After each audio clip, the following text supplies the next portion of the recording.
Hello, and welcome to another live broadcast with MedStar Health. My name is Karen Zingle. February is Heart Health Month, the perfect time to discuss heart failure, a progressive and life-threatening disease. One of the more than 6 million American adults living with heart failure, about 10% have advanced heart failure. Today, we're joined by heart transplant surgeon, Dr. Kiki Balsera, and advanced heart failure cardiologist, Dr. Sandeep Jani, Dr. Ahmed Khan, Dr. Farooq Sheikh, and Dr. Tania Vora. We'll cover recommendations for reducing the risk of heart failure, the signs and symptoms you shouldn't ignore, recent advances in treatment, and more. So stick around, give us a like, let us know you're watching, share this broadcast with your friends and loved ones. And if you have any questions for our experts, ask them in the comments below. Let's meet our experts before we get into our questions. I'm going to start with you, Dr. Jani. Okay, great. I'm Sandeep Jani. I'm a heart failure cardiologist and director of the heart failure program in Baltimore, primarily based at Union Memorial, but across the Baltimore MedStar hospitals. All right. Thank you so much. Nice to meet you. Dr. Sheikh. Thank you, Karen. My name is Farooq Sheikh. I'm the medical director of the heart failure program in the DC region. Okay. Nice to meet you.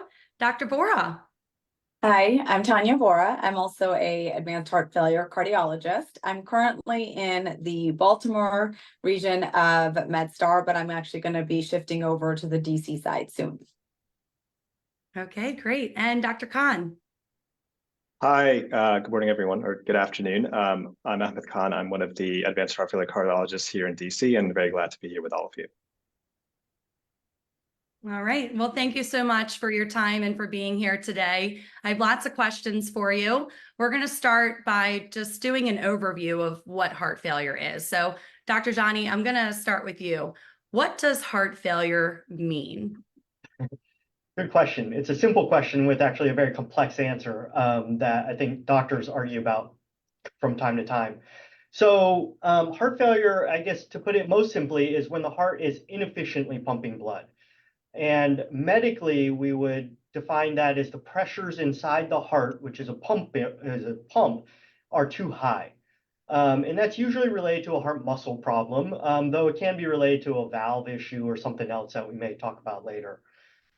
So from a patient point of view, usually it causes multiple symptoms, a lot of which are shortness of breath or volume retention, or dizziness and lightheadedness, symptoms similar to those. But to put it most simply, it's the heart is not doing the job it should to pump blood as efficiently as it should. All right. Thank you so much for that. Can you explain ejection fraction and the role it plays in heart failure? Yeah, absolutely. So the heart is a pump, as I said before, and the heart has to fill up with blood and then squeeze and pump blood out to the body. And so one of the ways in which we measure how strong a heart is something called the ejection fraction. And what that means is of the amount of blood that goes into primarily the left lower chamber of the heart, how much of that blood gets pumped out to the body with each beat. So the heart will fill up and pump a certain percentage and fill up and pump a certain percentage. And a normal heart will pump somewhere between 50 to 70% of the blood that enters the heart, it pumps out with each beat. People can have heart failure either with a strong heart, meaning that the ejection fraction is normal, or with a weak heart where the ejection fraction is low. And most of the time when we're talking about advanced heart failure and many of the options that we're going to talk about later on this conference, it's usually when the heart function is, the ejection fraction is low and the heart is weak. But heart failure can come with any ejection fraction, really. More commonly, people have symptoms as the heart gets weaker. Okay, thank you very much. I'm going to turn to Dr. Khan. I want to talk about causes and risk factors and warning signs for heart failure. Can you talk about what causes heart failure? Sure. So there's a lot of causes of heart failure, and if you ever looked at a list, you'll be surprised to see how many conditions are actually listed. And I think one way to unify it or to put it together is to say, you think of the house as Dr. Jani described as a house or a structure that's functioning well. What are the conditions or triggers that can cause enough strain or damage to that structure, either chronically over a long period of time or acutely in a short period of time, that could cause that heart or that structure to start beating or functioning abnormally. Now, the most common cause is heart attacks or coronary artery disease.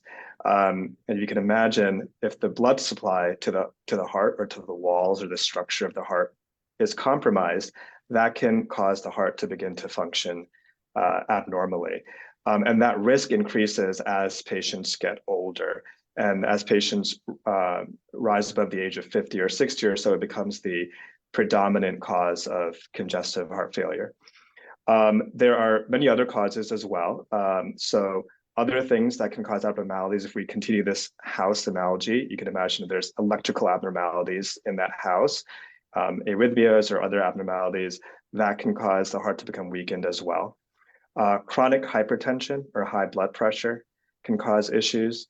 And then we're realizing more and more that genetic causes, things that run in families, can lead to the heart to become weakened as well. These are probably some of the more common causes, and there are some more rare causes, including endocrine abnormalities and metabolic issues that your cardiologist can help test for and to figure out if that's what's causing your condition. Now, in terms of risk factors, if you think about the things that can cause those conditions, those are the risk factors that can cause heart failure to develop. So currently in the United States, about 100 million or so people have high blood pressure, 100 million or so people have diabetes or pre-diabetes, and then many people are still smoking cigarettes. These are probably the most common conditions that are associated with development of congestive heart failure. And one of my favorite ideas in medicine is that, or really in life in general, is that an ounce of prevention is worth a pound of cure. So making sure that those conditions are well treated and well controlled can help prevent long-term damage from happening to your heart. And finally, I'll add that we're learning more and more that social determinants of health are intricately linked with the development of heart failure. Social determinants of health are factors in your environment that may be beyond your control, such as financial ability, access to health, and your built environment that can cause some of these health conditions to develop, and then can also put you at higher risk of developing heart failure. And so we're trying to place a greater emphasis on treating and paying attention to those as well. All right, thank you very much for going through the causes as well as the common risk factors. What about warning signs or symptoms? Can you talk through those? Sure. So as Dr. Jani mentioned, when the pressure builds up in the heart, that can cause symptoms to develop. So if you, and oftentimes, as I described, these symptoms can develop chronically. So you want to get a sense of if you've noticed that you're getting more short of breath than you were previously with the same amount of activity. For example, it was very easy for you to go all the way up and down the stairs in your home multiple times a day. And now you notice you're getting more winded than you were before. Sometimes people say, I'm just getting older, but that's not necessarily the case. And we want to make sure that that's not because of something going on with your heart. In addition, you may find that you have trouble breathing comfortably when you're lying flat in bed and may need to be propped up with extra pillows. And then patients can also develop swelling or edema in their legs, which can be a sign of pressure and fluid building up. All right, thank you so much. Really appreciate Dr. Khan. Dr. Vora, I have a question for you about gender differences. Are there gender differences in the risk factors that we were talking about earlier, or with the prevalence of heart failure in general? Sure. So I think while the lifetime risk of developing heart failure seems to be the same among men and women, there are certain types of heart failure that are more associated with women. And in terms of prevalence, so Dr. Jani was talking to you about the ejection fraction, and when it's reduced, we say heart failure with reduced ejection fraction. When it's preserved, we say heart failure with preserved ejection fraction. And it just so happens that heart failure with preserved ejection fraction tends to be more prevalent among women. We don't know exactly why that is yet. We do know that the typical risk factors like diabetes, obesity, hypertension, tobacco use seem to be more significant when women have them in terms of putting them at risk for developing heart failure with preserved ejection fraction. Now, as far as heart failure with reduced ejection fraction, there are certain cardiomyopathies. So that means diseases that cause the muscle of the heart to become weak that are more prevalent in women, one of which is peripartum cardiomyopathy. And that's because that is related to pregnancy. And so obviously that's going to be more common in women. The other is breast cancer is more prevalent in women, and some of the treatments for breast cancer, like the chemotherapy medicines that they get, or even radiation to the chest, can put you at increased risk for developing heart failure. And the other thing that we're learning too is that for whatever reason, psychosocial stress seems to be a bigger risk factor for women in terms of developing heart failure. And I do want to mention too that while we have really great data and really good trials out there to help us guide our management for heart failure patients, women still remain underrepresented in this clinical trial data. So we really have to do a better job as a group to learn more about the differences among men and women for heart failure development. Thank you very much. What about the signs and symptoms that we talked about earlier? Are there any differences in symptoms between men and women?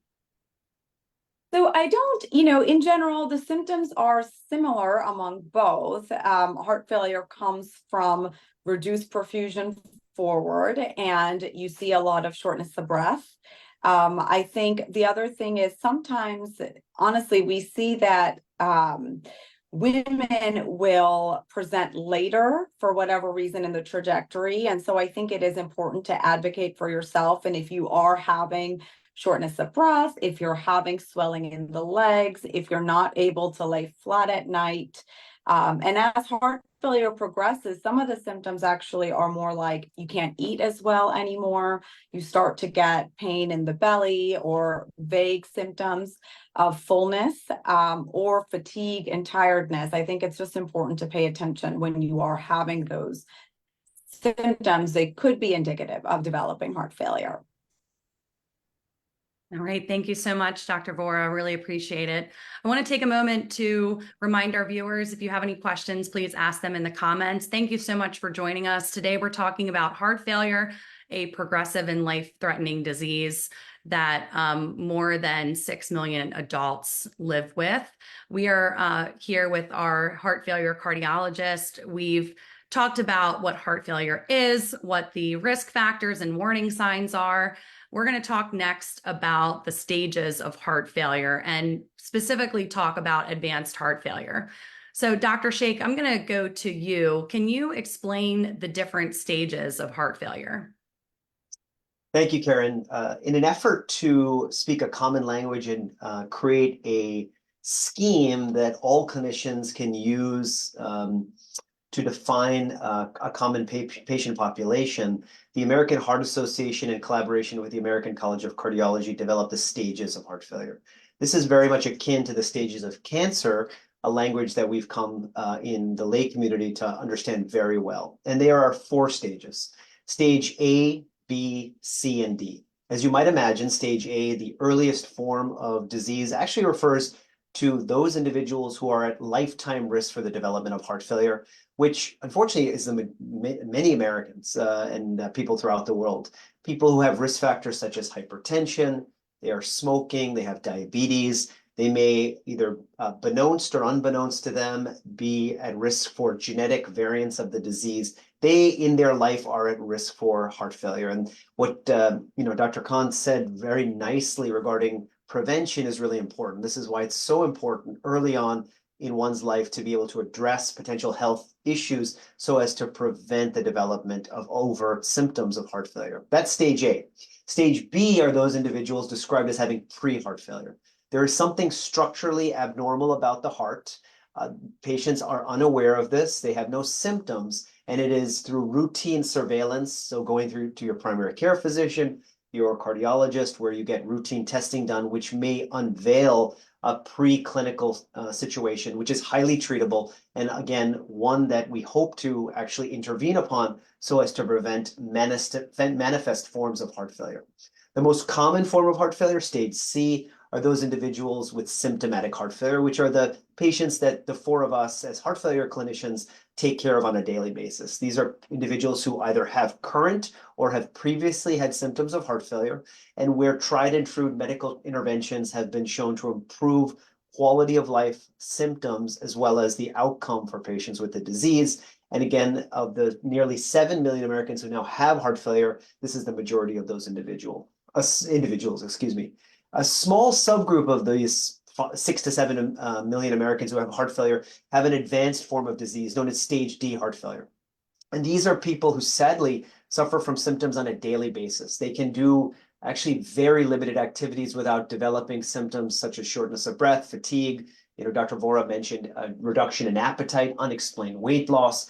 They are in and out of hospitals. They have unexplained laboratory abnormalities, etc. And these patients are ones that the MedStar Health team are particularly very adept at taking care of.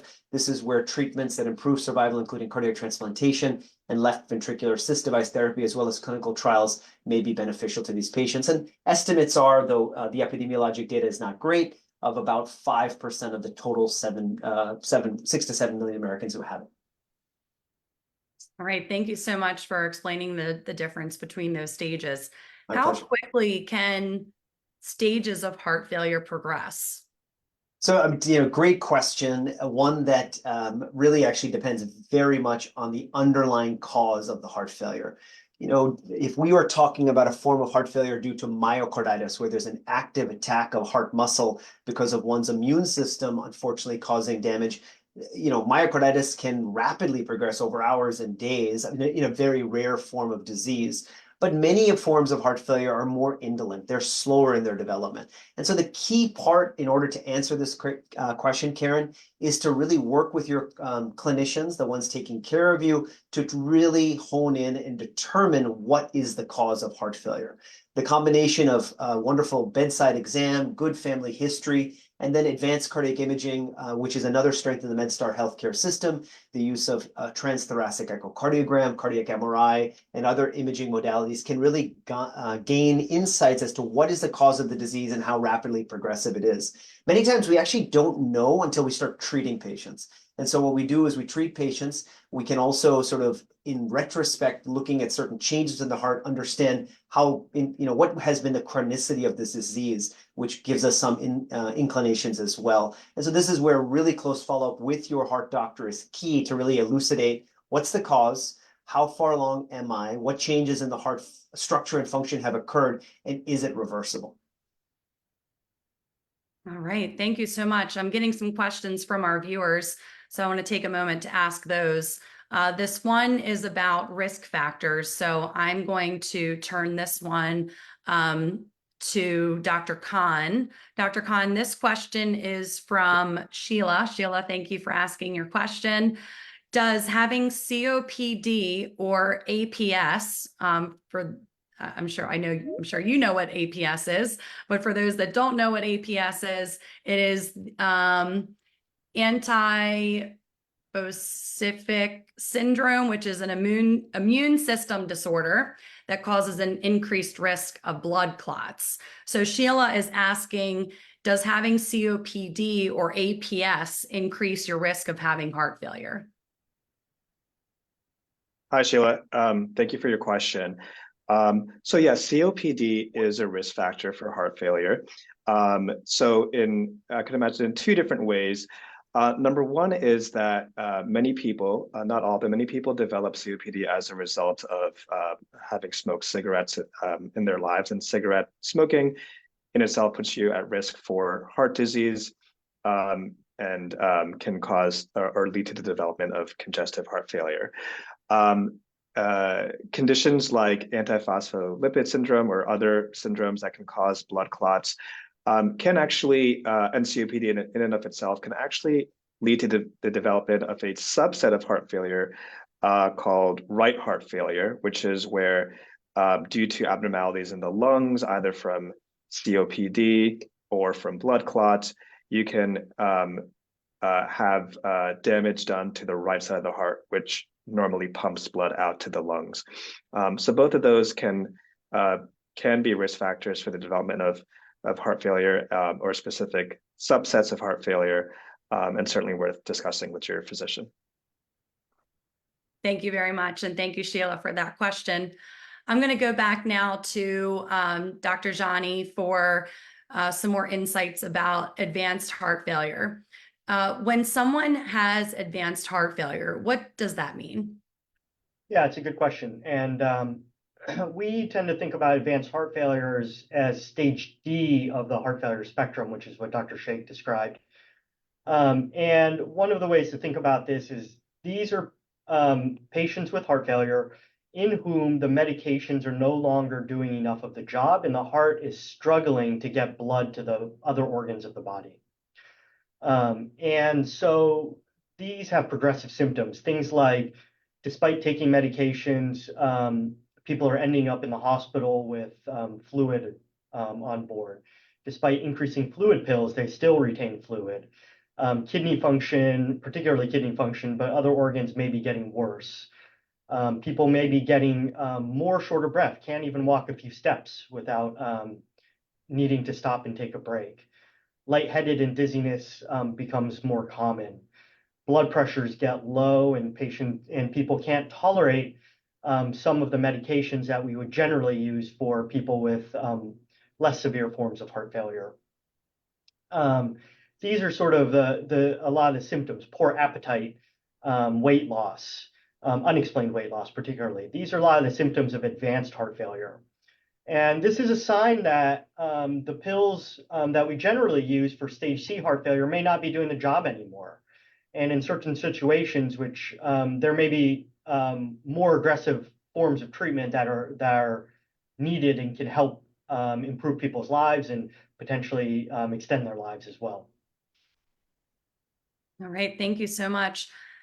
How is the progression diagnosed, and what are the signs that you look for that heart failure is progressing? Yeah, so the progression is diagnosed in a combination of factors. So first is the symptoms.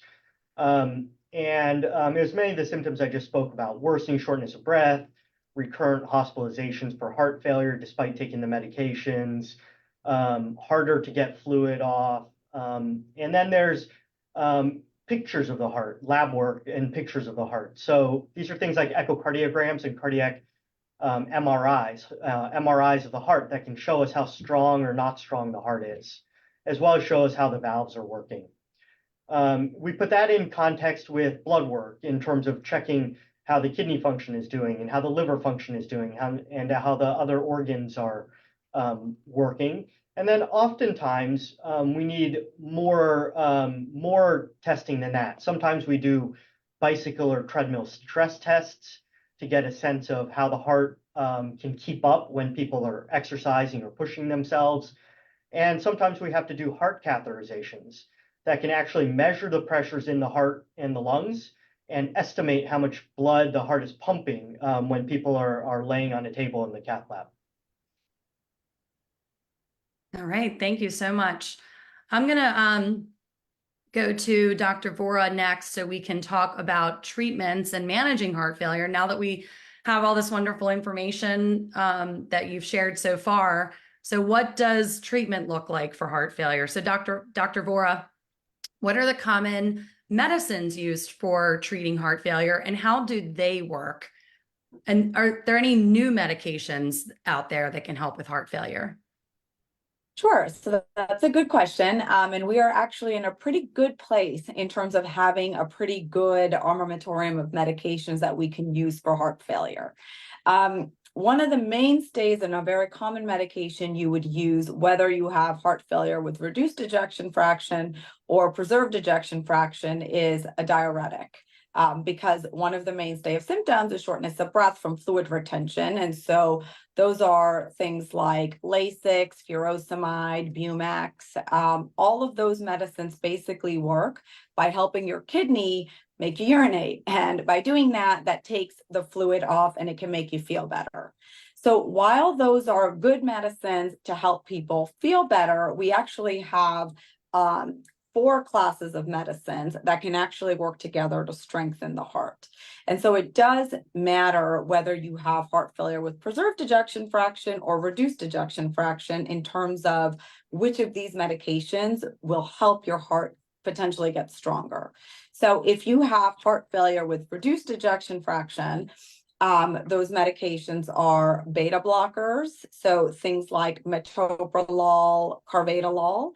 And those medicines essentially work in theory by slowing the heart down, but there's a lot of neurohormonal modifications that all of these medications do that work together to help the heart get stronger.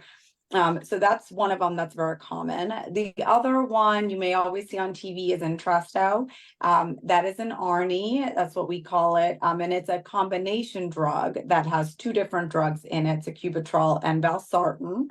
That one is in the same class of medicines or similar class as losartan and valsartan. So those are the ARBs. And then there's also ACE inhibitors. I don't want to get too technical, but those 3 classes of medicines work on the same system within the body to help regulate the hormones and the inflammation that's going on and to try to counteract some of the bad things that are happening in the body to help the heart get stronger.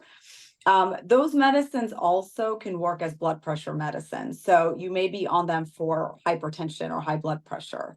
The third class of medications is also one of the newer classes of medications, is the SGLT2 inhibitors, things like Jardiance and Farxiga, which initially were developed as diabetes medications, but over years of research and clinical data, we're finding that even without diabetes, these medicines work really well to help the heart remodel and to reduce the risk of heart failure.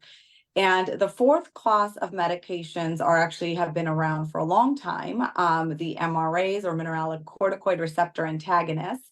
And those are things like spironolactone and eplerenone. So if you have heart failure with reduced ejection fraction, likely we will try to take and put you on all 4 of those medicines if you can tolerate them. And what we know is as these medicines work together, they really do help people live longer. They help prevent the progression of heart failure from stage C to stage D. They also reduce the amount of time that people spend in the hospital. So they really do have a very good benefit. And in some patients, we actually see that on the echocardiogram where the heart function or the ejection fraction gets better. So they're very good medicines to be on.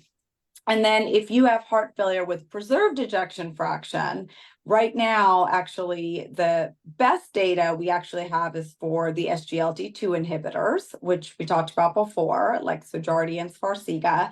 And then there is also some good data to suggest that the MRAs, the things like the spironolactone or eplerenone, can help in heart failure with preserved ejection fraction as well. As far as new medications, I think these are kind of the mainstay. We're still studying things like the GLP-1 and GLP-1 antagonist medications like Ozempic, which you may have heard of, may end up being also beneficial in the heart failure space. They are showing some good signals in the cardiovascular disease space as well. Thank you. So it sounds like there's a lot of good options out there and maybe some new options that could be available in the future. So thank you for explaining all that. And I like how you think about or explain them in different classes of medication. That helps to, think through them and remember them a little bit differently. What about lifestyle medications? Or not medications, lifestyle Yes. medications, lifestyle modifications, do they make a difference?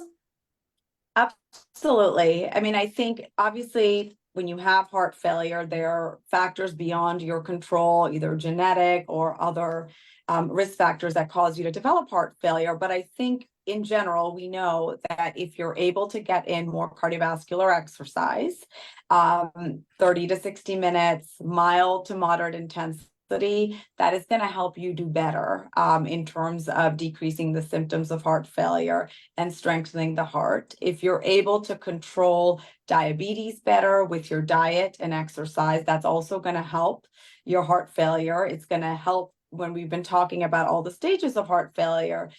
When we talk about the lifestyle modifications, we're trying to kind of get you at stage A, where you have these risk factors that we can try to modify, or stage B, when we already have some evidence of structural heart disease. And so I think the main lifestyle modifications to focus on are weight loss, so diet and exercise, and then the tobacco, to try to avoid tobacco as much as possible, altogether if possible. Because that does help prevent the progression of heart failure and to keep you feeling better in terms of heart failure. And then a lot of the symptoms for heart failure, we were talking about fluid retention. We give you the diuretics to help you urinate. We give you these other medications to help the heart do better. But if you can do the lifestyle modification of having low sodium or low salt in your diet and to control the amount of fluid you're drinking, that is also going to help you feel better and need less diuretics. All right. Thank you very much. And thanks for talking about how incorporating exercise, cardio can help improve your heart failure. That was a question actually that Sheila had. So thank you for answering that. I have some questions now for Dr. Sheikh, just continuing our conversation about treatments and managing heart failure. Dr. Sheikh, what are the indications that treatment modifications are needed for heart failure? So I think it's important to define what the goals of our treatments are. One is to actually improve longevity, right? So survival. These drug treatments that Dr. Vora and other treatments that Dr. Khan and Dr. Jani outlined have demonstrated over a number of decades now to improve survival in patients with heart failure. But quality of life is so important. We want to improve the quality of the lives of our patients. And so that also is very important for us in terms of these treatments. Finally, functional capacity, right? So can't feel better, can't have a more optimistic view of life if you don't feel a functional capacity improvement. And so, to this end, when we think about what may or may not be working, we employ these treatments in a very habitual manner, sort of iterative, where we do things hopefully similar for all patients, because each one of these therapies layered on top of each other improves long-term survival and quality of life for patients. But there comes a time where, despite medical treatment, as well as device therapies, and in some cases surgical therapies, patients' symptoms are not improving. And despite an intervention, we are not garnering the benefit of that therapy. This is where we have to pause and ask ourselves what's going on. We utilize tools that can unveil and demonstrate functional impairment and mechanisms of that impairment. Things like Dr. Jani mentioned, cardiopulmonary exercise testing, invasive procedures like catheterization. And so this is where nothing replaces being at the bedside as a physician. Just like ancient times when the field of medicine was developed, we've got to listen to our patients. We've got to be able to spend time really absorbing what they're going through and what their family members and friends tell them they're going through. And if things are not getting better, we've got to pause and ask why. That is a great segue to my next question. Why is it important to see an advanced heart failure specialist? Well, listen, we're so excited to sit here today and celebrate the month of February, which is a month of reflection about our cardiovascular health throughout the country and the world. All of the advances in the care for patients with cardiovascular disease. It's incredible to look back and imagine what has happened. But we have to remain humble to the reality that despite the efforts and the improvements that have made in the management of patients with heart failure, that there is data that as high as 50%, 1 out of every 2 patients who develop heart failure can pass away from the disease within 5 to 7 years from the diagnosis. That doesn't mean that that's going to happen, but that means we have a disease whose survival is akin to very advanced forms of cancer. And I think, I give great credit to the American Cancer Society and other advocacy groups that have done an amazing job in the lay community to recognize if you get cancer, you see an oncologist. And we have not in the heart failure community for reasons that, I'll raise my hand and say we have to do a better job advertising. And in the cardiovascular communities had a similar sort of concept, which is that if you have heart failure and we're telling you that your expected survival is limited because of the severity of the disease, it is important to see a specialist who has spent their career looking at the complexity and the breadth and width of both diagnostic and treatment strategies for heart failure. It's important to mention that heart failure is a specifically recognized subspecialty in cardiovascular medicine that requires specialized training, additional training, which all of our members here today have gone through. And there are actually through the MedStar system, I may be wrong in this, but I believe 17 heart failure cardiologists across the healthcare system, Baltimore all the way to Southern Maryland, who have actually focused their career on this. And so it doesn't mean we're replacing or changing the relationship you have with your primary care doctor, your cardiovascular specialist. We work together. This is a multidisciplinary team because the mission here is to improve the quality of the lives of our patients. And we employ a multidisciplinary team to treat a multi-system disease. And so it might be that you see a cardiologist who has heart failure background and training once a year, get a report card, say things are going well, the doctor says that I'm doing very well, or though there may be scenarios by which you see the doctors more frequently, but this will always be in collaboration with your cardiovascular medicine specialist, the relationships that are long-term you have built with your doctors. Thank you so much for explaining that. And Alice had a related question, and you mentioned primary care, but Alice's specific question is, what's the right time to go to a heart failure specialist as opposed to a general cardiologist? Can you answer that? A brilliant, awesome question, Alice. I don't think we have data to support an inflection point by which we should transition. It very much depends on the patient. And I say that because, we have patients who are so emotionally burdened by the diagnosis of heart failure and the fear that may ensue for them and their family as to this diagnosis. So that individual might, seek the guidance of an expert who can provide a realistic but also optimistic view of what might happen, provide sort of goalposts of therapy and what might develop over the next 3 to 5 years because of their expertise. That might help that individual patient. I do believe one aspect is that cardiologists, the clinical cardiologists who may not actually have formal training in heart failure, they do a great job in the care of heart failure patients. They will employ the treatments specific for the care of patients with heart failure. The therapies that Dr. Vora brought up, the 4 categories that we call the 4 pillars of heart failure treatment for those individuals with a reduced ejection fraction, and at least, let's say, the 3 pillars of heart failure treatment for those individuals who have a preserved ejection fraction. And once that's done, an assessment, objective assessment as to how you're feeling in terms of your symptoms should be done. And by that, I mean that might be a 6-minute walk test. That may be another form of stress test, such as cardiopulmonary exercise test, but that really is the report card. That's the proof that the engine is working well. We do this with our automobiles, right? We go and get regular checkup, and the same concept exists here, which is that you work with your cardiologists, primary care doctors to employ these treatments, which they are expert on, get them hopefully really dosed appropriately, maximized. And then you might see the heart failure cardiologist and say, okay, how am I doing? What's going on? What can I expect?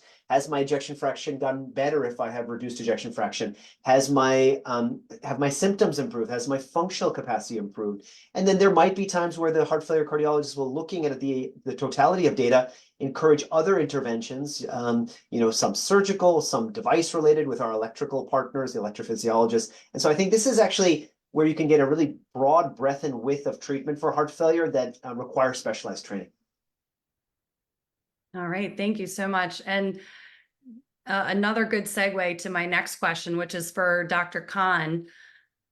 How often do patients who have been diagnosed with heart failure, how often should they see their physician to ensure their heart failure is under control? That's a really important question. And I think the answer lies in much of what my colleagues, Dr. Sheikh and Dr. Vora and Dr. Jani have described.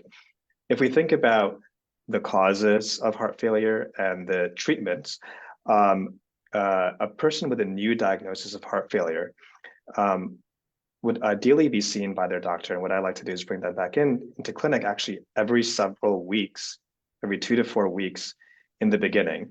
And while that seems perhaps like a lot, what I tell my patients is it allows me to do, I think, 3 different things. Number one, it allows us to quickly work up and run through the possible causes of a cardiomyopathy, because one of the treatments that we could employ might be directed at that cause. The second thing is, as Dr. Vora was describing, we have multiple very effective treatments and medications that can be used to help a person with heart failure live longer, live better, and stay out of the hospital. And that requires getting people on these 4 medications and also titrating the doses to a level where they experience the maximum benefit. And we find the most benefit over and over in doing that quickly and over a short period of time in a rapid stepwise succession. Sometimes what we often find is that a patient with a new diagnosis of heart failure starts on some of these therapies, and then I bring them into my next appointment and say, actually, I feel a lot better than I did a month ago or 6 weeks ago. Why are you going up and why are you adding? And the answer is, I mean, you're feeling good, but let's be excellent and let's be even more perfect about it, right? And let's give you the best chance and the best therapies and the best treatment. And so we want to make sure that we are giving you everything that we have available to treat your disease and give you the quality of life and the length of life that you want and deserve. And then the final and third aspect of it is that a patient with congestive heart failure, as Dr. Sheikh described, has a chronic medical condition that can last for years, sometimes decades, sometimes can progress into advanced stages, hopefully not, but that requires, I think, a very close relationship with your treating physician.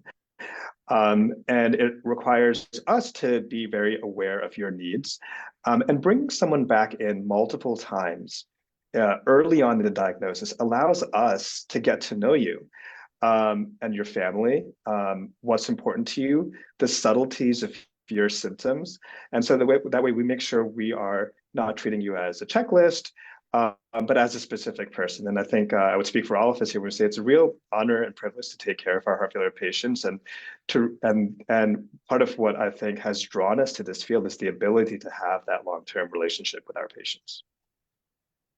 Wonderful. Thank you so much for that. Dr. Balsera was unable to join us today, but I do want to touch on surgical treatments. So I'm going to go to Dr. Jani. Can you talk about when surgery is indicated for a heart failure patient and talk about some of the surgical options that are available? Sure. So I think it really comes down to what's causing the heart failure. So some people have heart artery disease where there's blockages in the pipes that supply blood to the heart. And some of those, depending on the pattern and the location of those blockages and how severe they are, some of them may need bypass surgery, CABG surgery to help improve the heart function potentially and improve their life. Other people may have valve disease that needs to be corrected surgically. The aortic valve may not be functioning properly, or the mitral valve may not be functioning properly. And those could be causing the heart failure, and fixing the valves may be enough to improve the heart failure. There are people who have pure heart muscle issues that are related to the heart muscle, and that's much of what we've talked about here today. And some of those patients may need heart surgeries that can help extend their life and improve their quality of life. And some of those would be LVADs, left ventricular assist devices. Those are pumps that can be placed inside the chest and take over some of the pumping function of the heart. And some patients may need heart transplants where their heart is replaced when a donor heart becomes available, and that can extend their life as well. I'm not a heart surgeon. I may be missing some surgeries, but those are the ones that come to mind as frequent that can help patients with heart failure. Thank you very much. Really appreciate that. Dr. Sheikh, I'm going to go to you and ask you about are there any surgical advances on the horizon to treat heart failure patients? Any clinical trials, research studies, anything on the horizon that we can look forward to? A very, very exciting time, Karen, in the field as it relates to surgical therapies. Really, one, because there have been the development of these teams that I had mentioned earlier, multidisciplinary teams for the comprehensive care of heart failure patients. These patients and what they go through is so complex that we really need to have a 360-degree view of how we take care of them. And these teams include individuals with background in interventional cardiology, because there have been the development of percutaneous mechanisms to repair and address valves that are not functioning properly. There are also techniques now in place to be able to implant monitors that allow us to monitor patients at home for signs of decompensated heart failure, which would hopefully allow for intervention, thereby obviating the need for hospitalization for heart failure. So that's very exciting. These are forms of surgery. In the traditional sense of surgery, lots of advances in the field.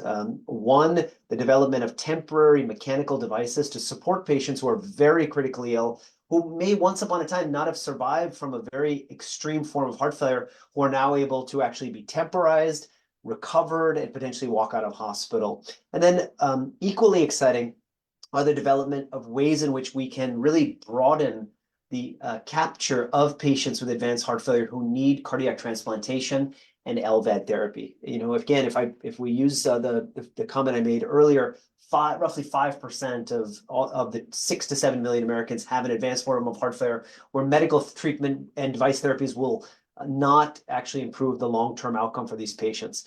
We are still humbled by the reality that about roughly 4,000 hearts are available every year in the United States for transplantation, and there are tens of thousands of people waiting on lists for heart transplants. So there's some very cool techniques that have been developed to actually expand the donor pool. There are a number of patients that could benefit from an expanded donor pool, and MedStar Health is participating in studies, as well as now with the recruitment of Dr. Balsara as our surgical director, being able to use some of these technologies. In the LVAD space, I think the first thing I would state is that we have a very robust LVAD therapy, which can help, one, improve the quality of the lives of our patients, improve survival, and take patients who might, at the time we meet them, not derive benefit for heart transplant because they have contraindications for transplantation. They're active smokers.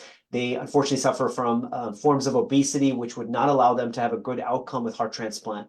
We use these therapies to bridge them, to get them into a better place, to help them with their social determinants of health, as Dr. Khan mentioned, the things that we recognize so many Americans are struggling with in a very difficult time in the history of the country. And then this device can last for years. In fact, we have patients now living on LVAD therapy more than 10 years. And the most recent data states that patients who are recipients of LVADs have a better than 50-50 chance to be alive more than 5 years after this therapy, which, you know, I began in the field in its nascent phase many, many years ago, where, you know, just to imagine that possible is exciting thing to know where we're reaching this new era.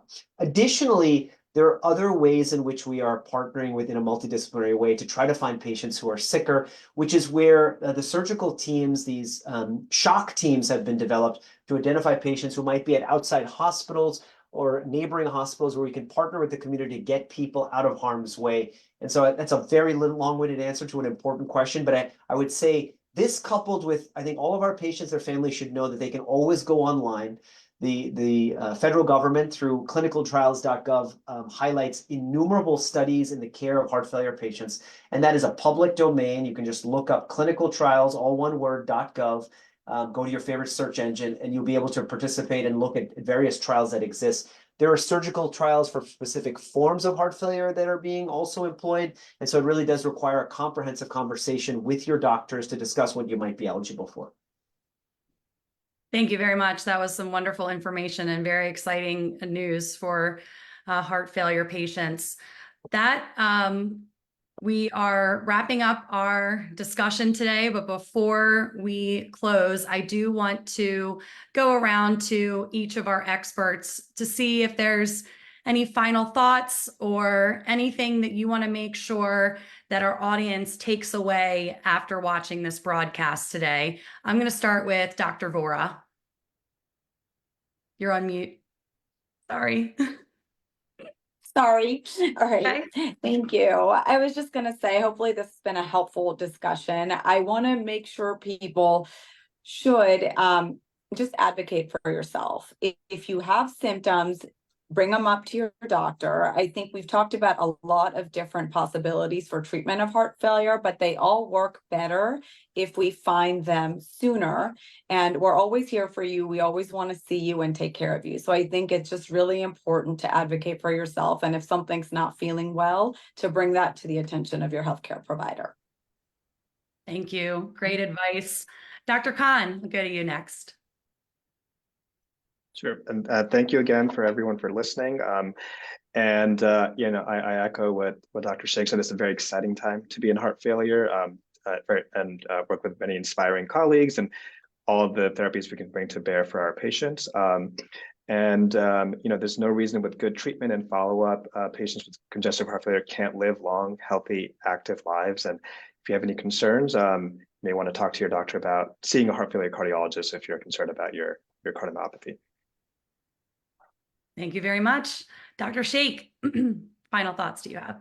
Yeah, first of all, thank you for allowing me to participate and to be in the company of such an esteemed group. You did a great job, Karen.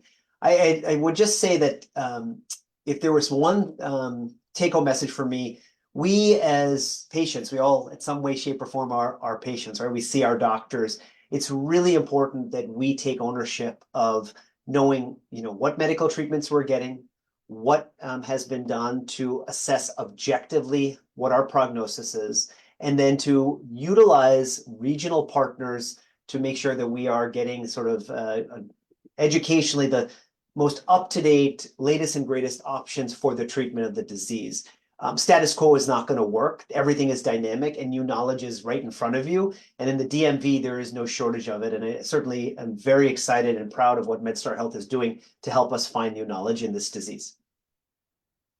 Thank you, Dr. Sheikh. Appreciate that. And Dr. Jani. Yeah, I am grateful to be here with my colleagues on the screen, and I'm actually grateful to work with them and the rest of the heart failure team every day because they're some of the best doctors I know. And I would trust them to take care of my family, any moment. MedStar has a lot of technologies and tools, and people spread across Maryland and DC to help people with heart failure. And I think the advanced heart failure team, if you have heart failure and you feel like you're not doing as well as you would like, and I think the MedStar team has a lot of options available to potentially help people.